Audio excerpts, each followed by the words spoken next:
anu abula thu hi anu ani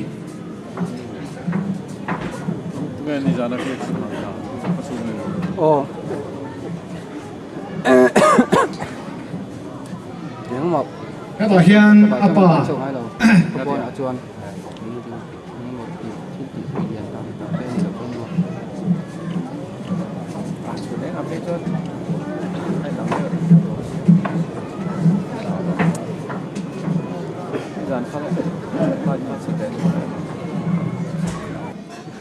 San Sintra zona ziak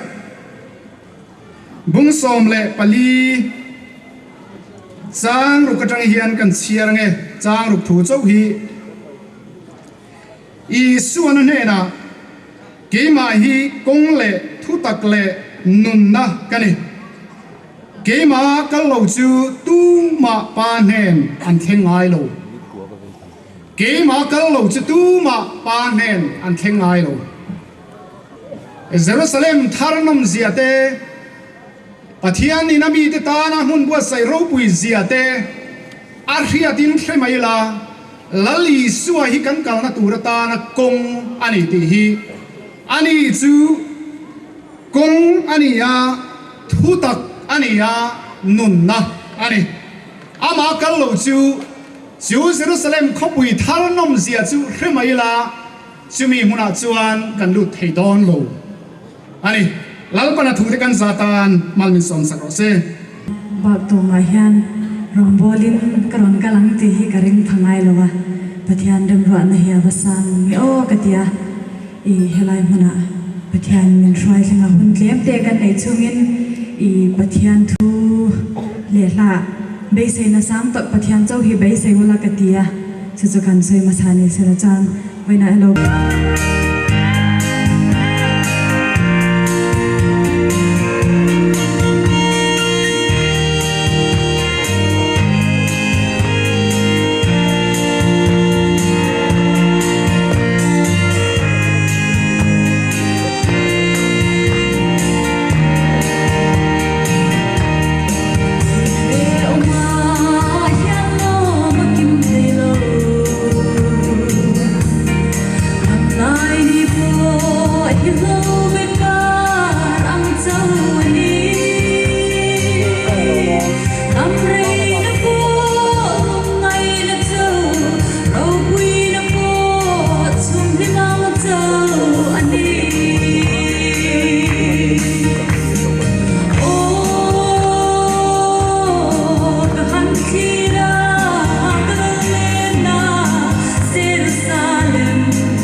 bukang kon te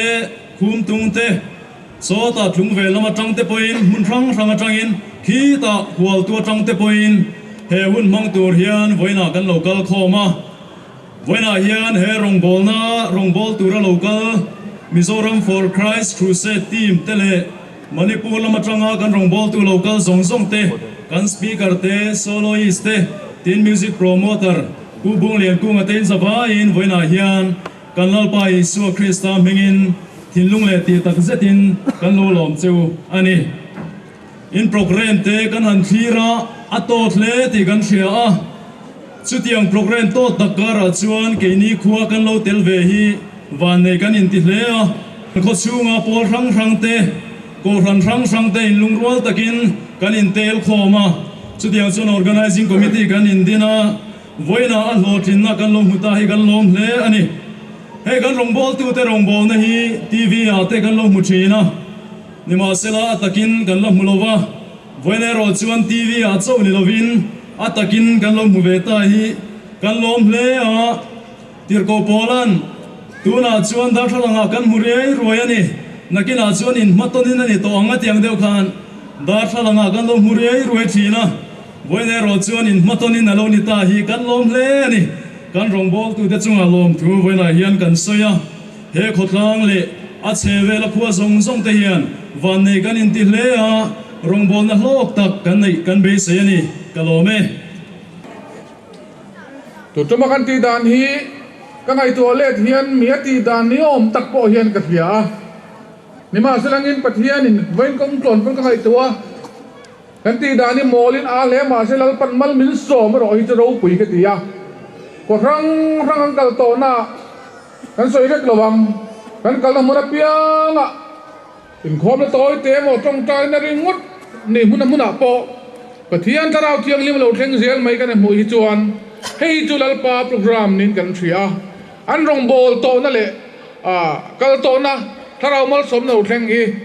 venia hian lomom kan tia pathian na tho nin kan thria ni ti chuan venia hian he crusade tima mo phuna nei te kan hotel vek theilawa venia hian pathum mo chau helai muna hian kan local theya chung mi pathum te chu introduction kan lo peanga ama seperatan chuan kan financial secretary pu e sang liana lo ding selangin a thome tu be ya ti chuan kan rongbawlna tu te kha kan chairman kan introduce lo vek lo mai langin amaro chon za vain ding tuin de ken akaron so manga ding mai selan thule mai anga soile soinu ni ya soi vek se na ni lawan rongbawlna te chu wa ta kan rongbawlna tu kan speaker te bung lian tu ka te Lalruotmawi te pathina man dan chu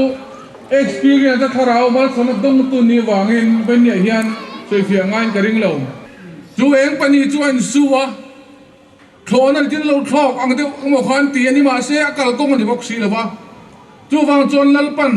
he rongbawlna hi chunglama tang pon min chin chi sak ning kan fia alomom khop mai chu tam tu te nge chu LPS a vai ni kan mi pani kan interview bokani do ta ni kan ring lo ve an nu lo ka kai pok kala ka mu ma lok tak tak thil lo thleng ani e lo mo me le tu na pulal kan lian le pilal ming lo ani de hleka wangin tuna chuan kan speaker reverend XP run rem thang le kan soloist Lalruotmawi te kuta kan omanga anina to thlengin min kai hruaianga buai cheu kan ni wangin nang ni po pathian thuwa wangin min lo ngak chara ke ni po pathian thuwa wangin kong la ka kan ron buai chara pathian thu thewala buai the kan om hi kan lo em ani in lo ha deu to po ni ang karinga Jerusalem thara sakla khanin han lam chu mai kha karinga in sum ne in ka ria in sum du reng su apuak ke sa top mai kha thani chu kan som du cheu ni hey hun rei kan nei thin si lova kan nga chuan nakina kan ti chuan atlai chho zela chu wangin lalpan kan ril ruan na tho lai taki Peter thâu thuai ro ati khan Peter na ngak boilo reng renga a thowa khai diat a kuta thun jong jong te a chat khavek mai ni min tuam tu hi setana na tho hilal pan cross a ne to I tho thut iti thut mai khan a chat mal zelani chu wangin ngak reng reng su tin tharawina aron kai tho mai kha in be sei chuang lo la lalpa tharau tran puina be sei chunga nangman I thei ang to ka pathian ne na in pe khamangin lalpa na polang che ti karinga ni kan hun te toya organizing committee Mizoram huab le local ten oma chu mi te na thuman ne lo chu thu soi tu na thuman ne vak hi rom ka ti thin maro chu music track anan boy pui chung in chu thuma kan soi loka katan ni le thareng a eng to lo ti la kha lo ngai thaleng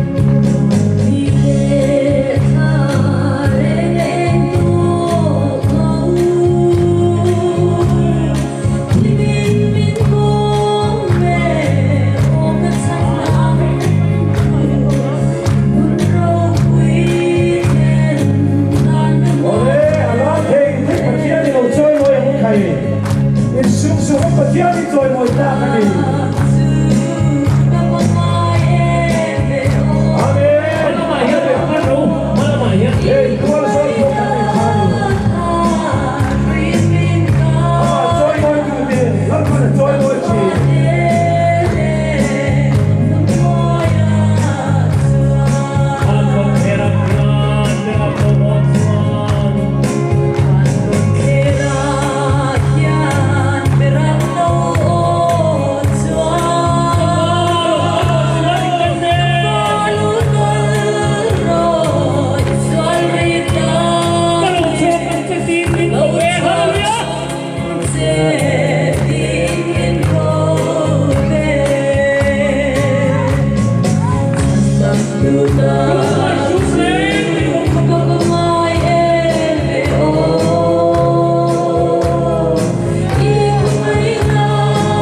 Eng malo ten he nai lain puan to wangin bing fakin lom thu kan thil che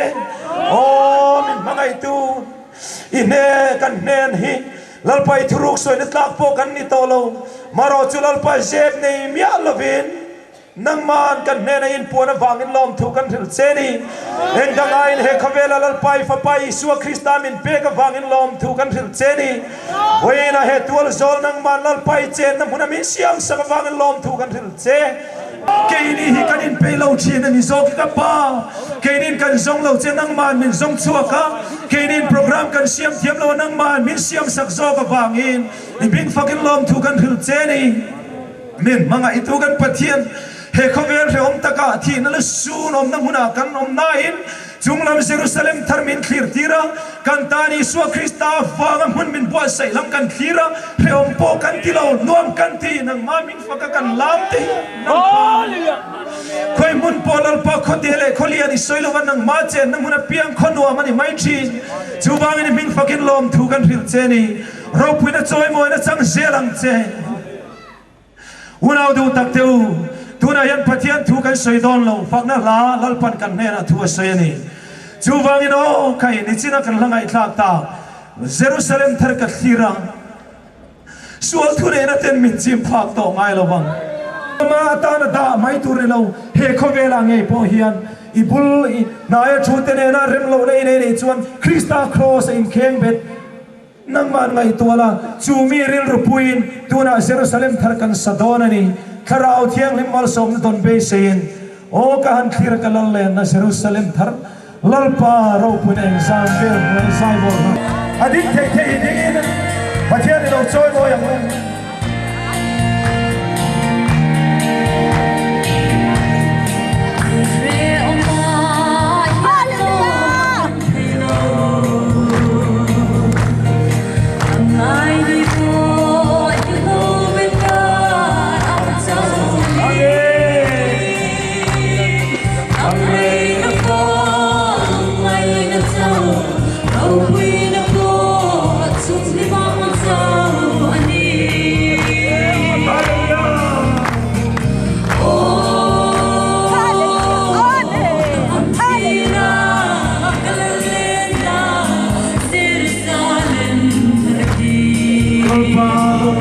champion tuai sai mo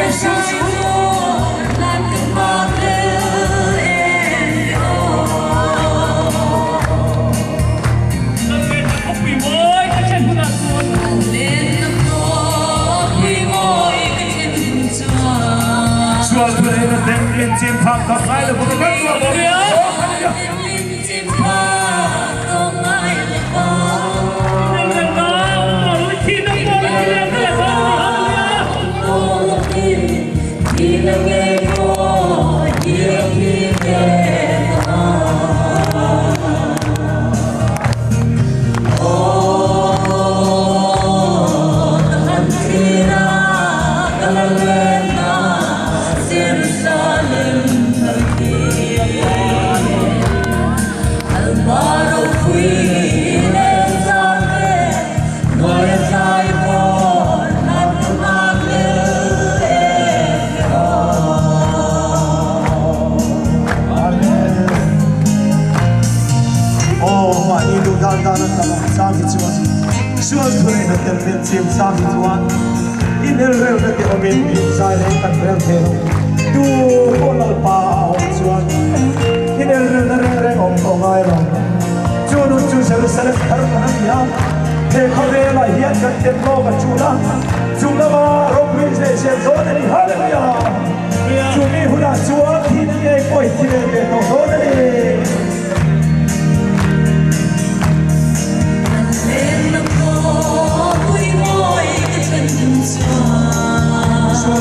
kênh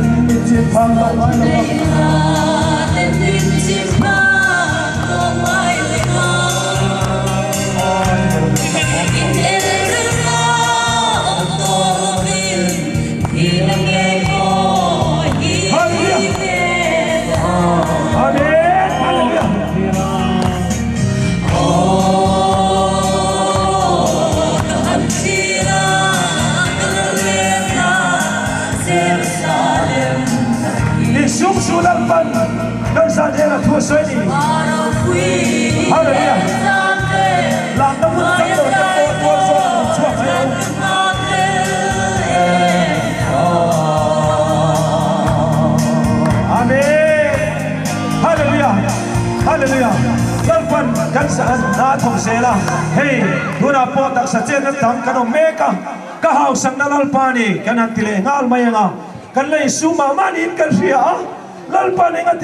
bỏ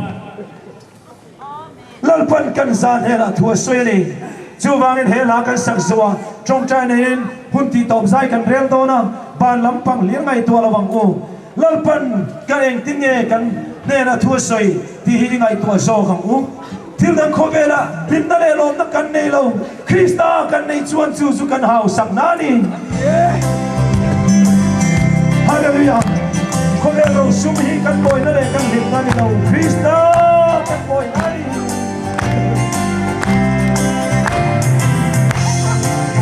amen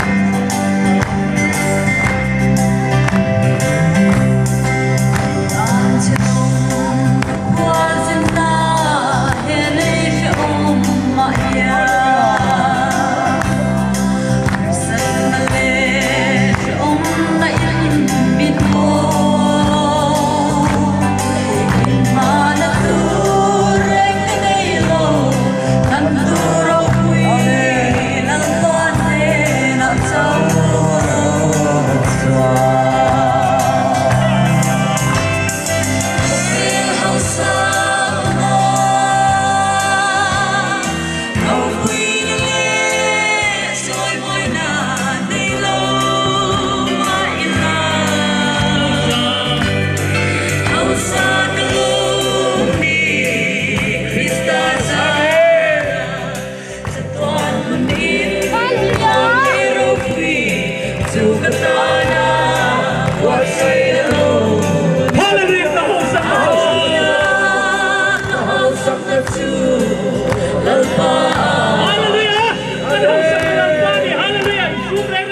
hun tôm trong trai na lâu này anh cô lal pa kan pathian kan pahan phu lo em kan phu lo ani kan chunga thil min ti sang ro pui ka tia min fakin lom thu kan jeni kan phu lo tak sitani thil ro pui min ti sang nating e walal pa mira theda ikil karo om te thur chuaka helaya te min tin pirle mai chinni ro pui ka ti min fakin lom thu kan jeni Elaya tuna kan humek CTR building hi puzai ona in ania CTR ti hi Chhuanthar run hinani tuna hianin an mun mate to in hun kan hmang le me kani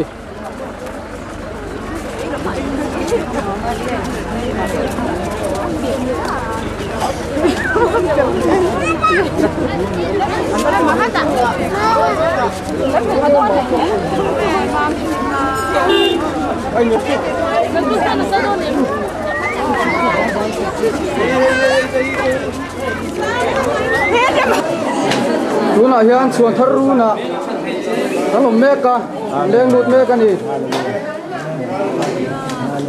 puzai ona te chunga tuna hian hun kan hmang meka ni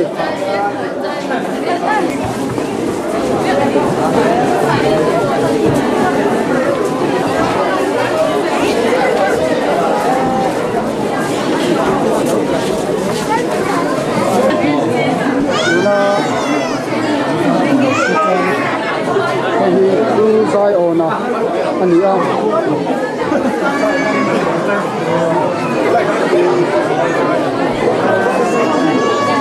Ikana papa puzai ona ania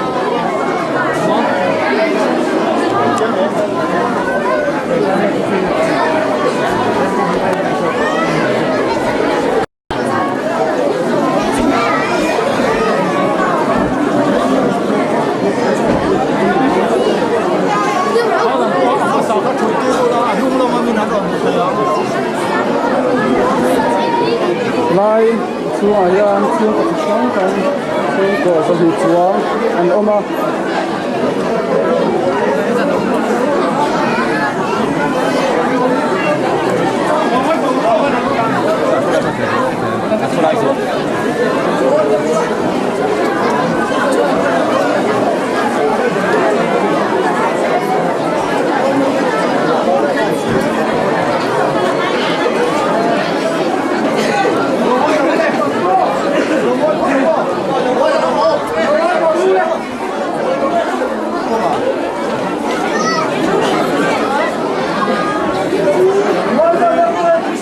Chhuanthar run ania puzai ona in ani tuna kan omna hi Hallelujah yan hian kan hanin hukom thei mai hi Krista zar nia kan lom em malal pa chu fakin om sela hallelujah en tik lai mai hungai lo te kan in huwa kan lom ema helai in chung lut chia po kan in ngai lo wa lut thei tur point kan in ngai lo wa maro chulal pan mire thei te choi kangin million te singa minom tira keni pathumu nau pa bonglen kongan nulala rut moite khongai takin kan pathumin kan lo dinguna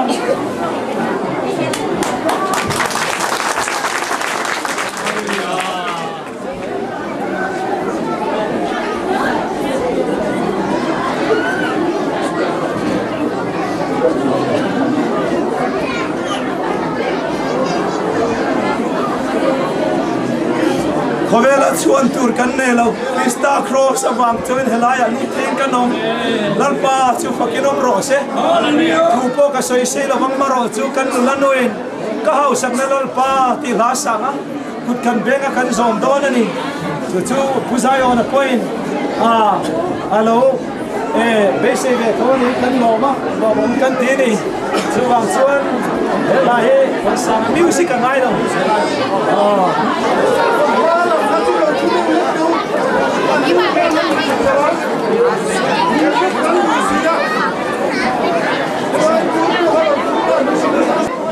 Mizoram hi keipo kalova vai naramania Chhuanthar po kanei tolova Rawngbawlna po kanei tolova maro chu Yeshua Kristan miron zong chuaka hausak na lalpa min mutira chu ni kanin ngana berchu chu wangin thu soina hun poni lauti ka ria chu la chu lalal Rawngbawlna sanga ria pia ngin pathian choi moin ilo zom vengu ka hausak na lalpa ti na hi hallelujah Antadam Tukwazinna Elefam Maya Arsanale Omrehim Ninho Imanatur Renkanelo Anturokwi Lalpadhe Napsolo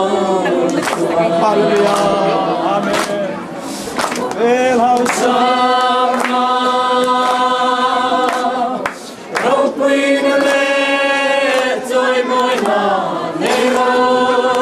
Maila hausakan lo ni Krista Ausakaloni Krista zara Tuan Leropin Sukatana Vasayalo hallelujah ka hausak na tu Hallelujah Kahausak na tu Lalpani Ondong muslim Malesay siya Ate Tomaya kamanas kan maragpursauta Panalo Purzauta Ang segong Lalpanichuang Ropwinale Toy Moina Tumim Letan Amen Hallelujah Okay Hosanna Ropwinale Toy Moina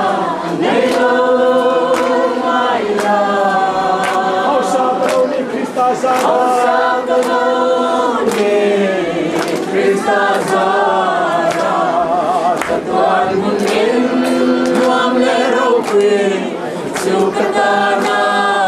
Wasay alone Hallelujah Kahausak na tsu Lalpaani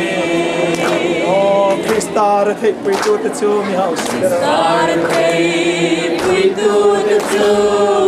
Mi House Sa Piramni Kober ke Om Nahiyan Puarbel Mase Yan Puarbel Mase Hausak Minay Tulal Patsu Hausak Minay Tulal Patsu Anun Natan Aloin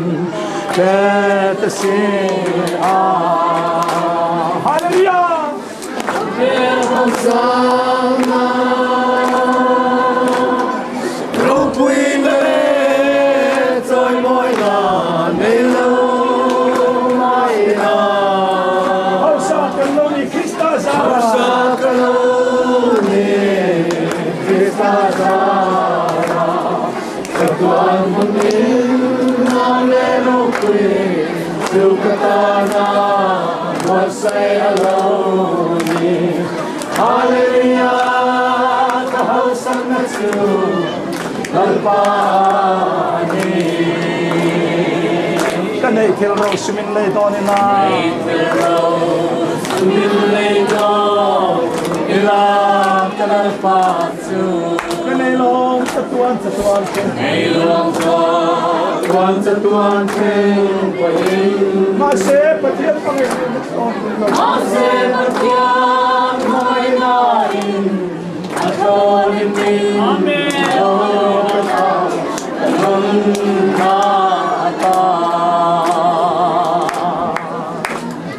Kopel Hausana Ropuin na let Say mo'y na Nilong Maina Hausak Kaloni Krista Zara Hausak Kaloni Krista Zara Katuan Munin Nuan Meropuin Sukatana Wasay alone Hallelujah Kahausak na tsu Lalpaani Hallelujah Kanay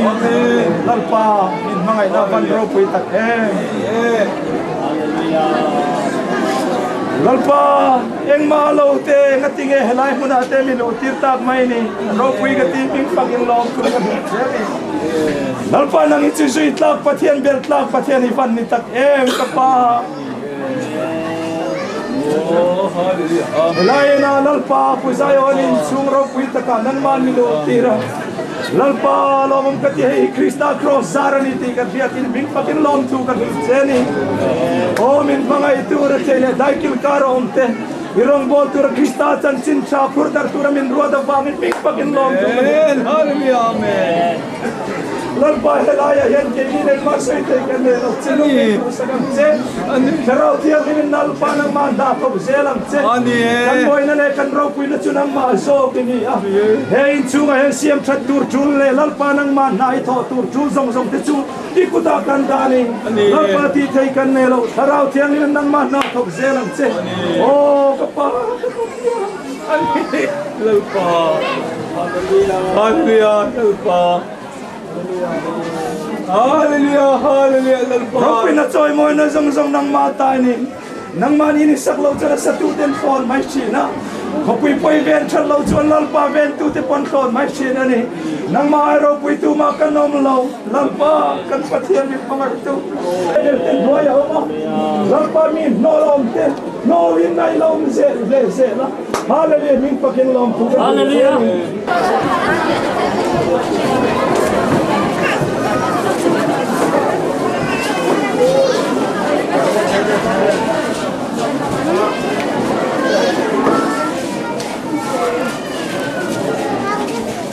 Kan Chhuanthar run Puzai on te ina hun kan han zo nu in Pinlam kan pan le me kani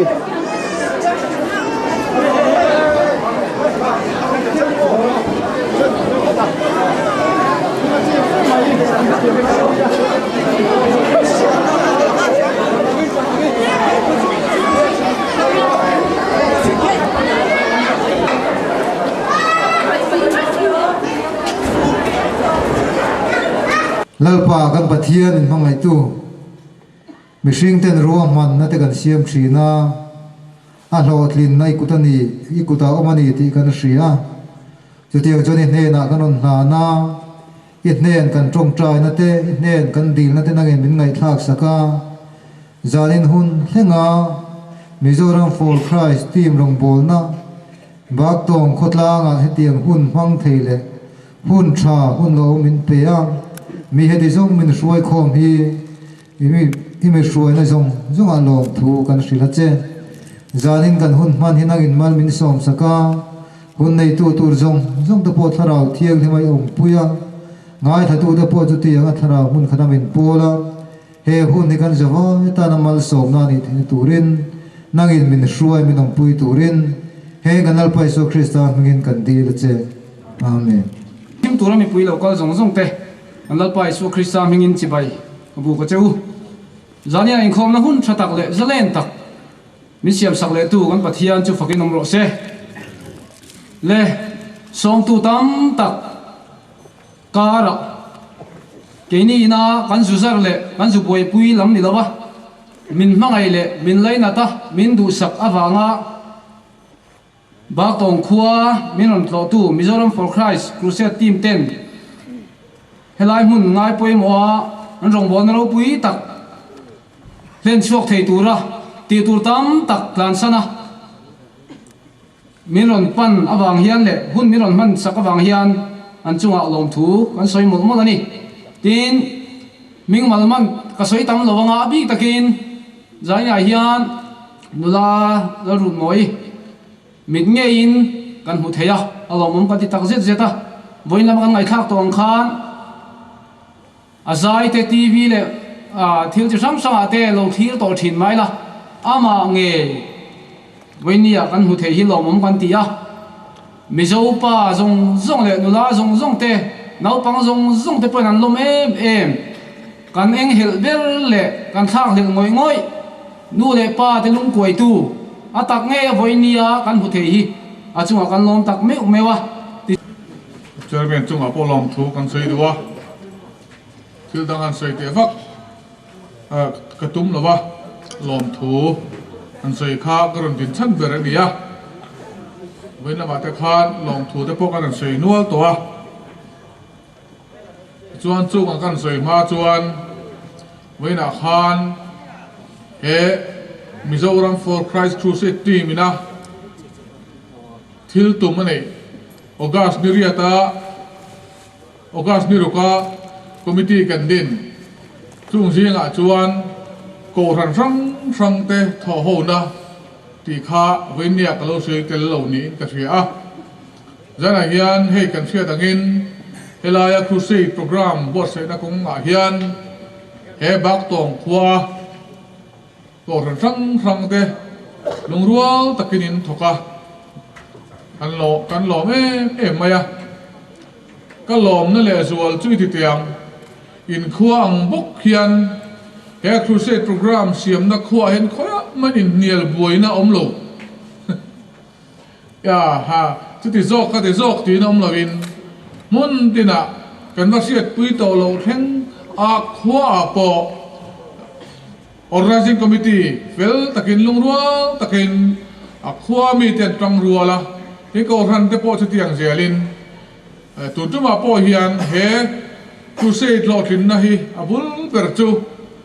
organizer te na anlo boipina chungchang thua hian in lungrual taka tho ho na hi pathian mal som du zong nin kan sia chung lungrual na wang chuan tharau mal som na poi thing nin kan sia changin kan ringa he Rawngbawlna han chim phalo le abo ro han po phachia lo te po hi min nge te pon huma ila chung chu pathian ne na kan tong trai saka kan dil saka chu te ne na po chon pathian na tho alang zel ni in kan sia ni te chuan seta kan khan tur tu crusade program kan siam hi khosom thum chuang ani ya chu official la kan Rawngbawlna tur kan tar lan bik te ni in ka thia poni se vai hi chuan akara khwa te nen chuan khotam tak ani ti kha mi lo siat pui ka ringa sita kam khan ke ni ati mang po hian kan ngai tu na te fam kim tok lova chunga chon he Baktawng khua po thil fel lo pal te po omang ti kan diga lom thu kan se rualin in mi ngai dam te po zana hian kan dil tel ngal bok ani hei hi pathian in mal min som je langa hun lo kal le zel turatan zanin theng khan telephone le tongka le mai thana te kan khua Rawngbawlna ti angin nei theyang ti in then te pe chu le kha kan lo thil to in khua chu rem chang do no bani tia kan sei to nu poin be si nein milaran phone in le kha te la ron thon da zela hei chang ni lawa ai lol ko chunga na sa takin tu na hian ko ran thang thanga som na le be si na kan ne ya arem fel da ni kan thiam lo wang ti ke chon ka lau ta ber maya chu wang chuan ke ni halai lo boy pi tu ti mang po kha in trong trai na khomai taka min fiat puya fin na thin lung kan ni thina turatan trong trai pi na po kan ngel tel ngal bok kan ni link te LPS le zonet te an ma ni in tum chopin he Rawngbawlna tang hi hian heng video ten than la an ma ni awang hian ai zol ka chunga pokan Rawngbawlna atuk lo ka an ngal mai thei zela heng kan local operator te hian nge ni he Rawngbawlna hi an ta an ne ya chiang sang tam tak kan choi na tu te hi minute ni leka advertisement kan an ti chiang za thum zali tu te kha dar kar te kha sum le pai ngai le vin a thonin mi pui Rawngbawlna ni ti sia le pathian Rawngbawlna ni ti sia in a thonin min ti saka zanan choi moi tlak le in ga sia an Rawngbawlna hi na hian lomam kan tia lom thu kan soi bo ka ni ti chuan tu na hian kan program he te kan mang chung hian voina kan se ta kan khan a khat ma ni ma se kan la kham ta lo chu ero hi chu pathian remati nak tu ka hian committee ni leng in nei kan tum ma rem chang da nangin chunga chuan in tin nge kan kal zel da tu ti te po hi kan ngai tu te si nga atela chu chang ni lawa kan ma bak nieng ma zat lom po itini kan siam rewang ti te po kan ru ngai tu na au mani chu wang chuan zana hian in mi tran pui na le tong cha na fin na kan ni then tu ta na min trong trai pui turin ka ngen dum cho ni he zana tim tin a zoin kan zot ngam cho ni ni ma selang ina takram lo chan hian lalpa mal som na hi ale tam takin alo kheng ta kan mu hian kan thin lung hi lo mi na khat tak je ta ni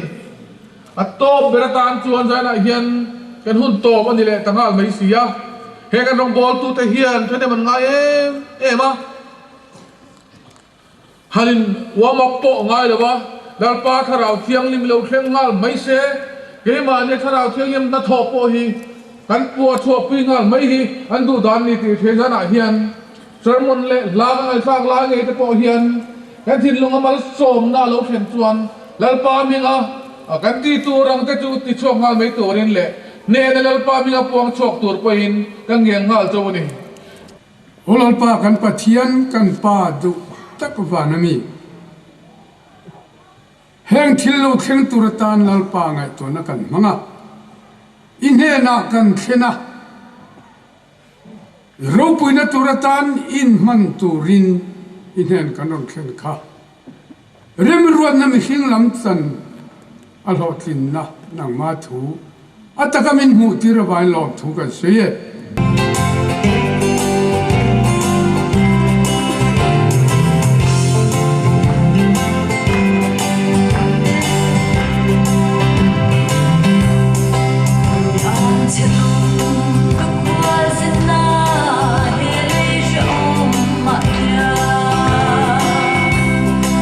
Hãy subscribe cho kênh Ghiền Mì Gõ để không bỏ lỡ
Something